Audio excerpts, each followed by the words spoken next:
Have you ever noticed how easy it is to say yes, even when every part of you is screaming no? Maybe you agreed to help a friend with homework, even though you had your own deadlines. Or you stayed late at work because you couldn't say no to your boss. Or maybe you always go along with what others want, just to avoid conflict. It feels easier in the moment, but in the long run, people-pleasing becomes like invisible chains. It ties you down, drains your energy, and makes you lose yourself.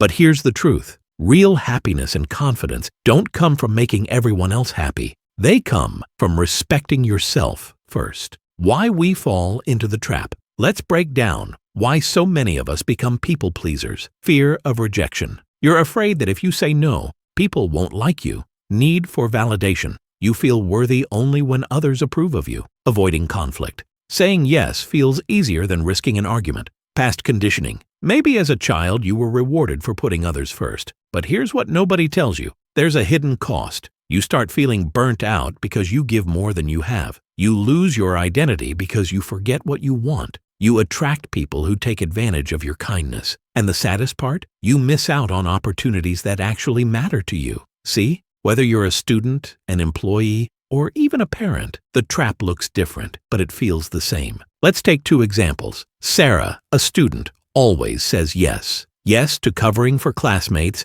Yes to hanging out even when she's exhausted. Yes to things she doesn't want to do.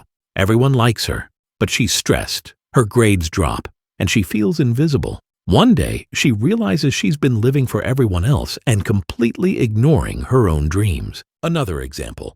Mark, a young professional, can't say no at work. Every time his boss dumps extra work, he takes it.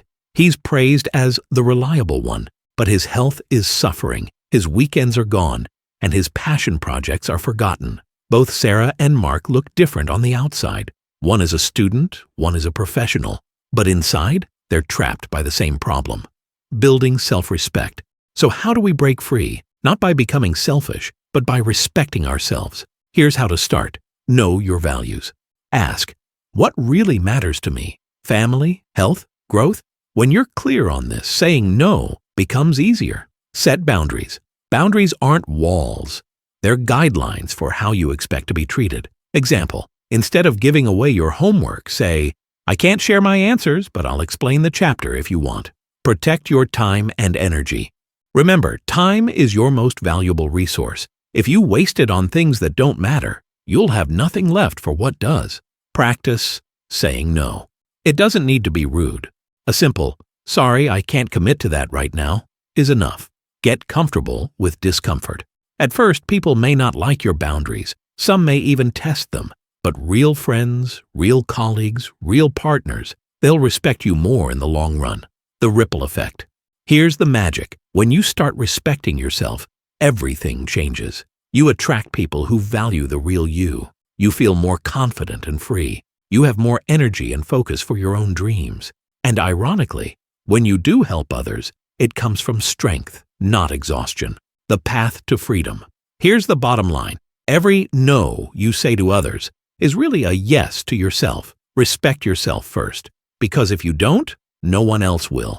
If this spoke to you, hit that like button, subscribe for more mindset lessons, and tell me in the comments, what's one thing you're going to say no to this week?